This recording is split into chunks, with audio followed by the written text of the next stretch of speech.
اور ابراہیم کے دین سے کون روگردانی کر سکتا ہے بجز اس کے جو نہایت نادان ہو؟ اور ہم نے ان کو دنیا میں بھی منتخب کیا تھا اور آخرت میں بھی وہ نیک لوگوں میں ہوں گے۔ جب ان سے ان کے پروردگار نے فرمایا کہ میرے فرمانبردار ہو جاؤ تو انہوں نے عرض کی کہ میں رب العالمین کا فرمانبردار ہو گیا۔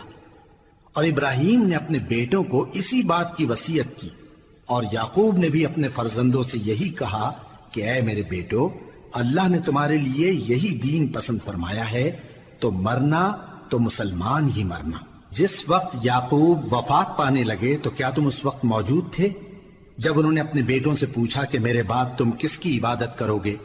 تو انہوں نے کہا کہ آپ کے معبود اور آپ کے باپ دادا ابراہیم اور اسماعیل اور اسحاق کے معبود کی عبادت کریں گے، جو معبود یکتا ہے اور ہم اسی کے حکم بردار ہیں۔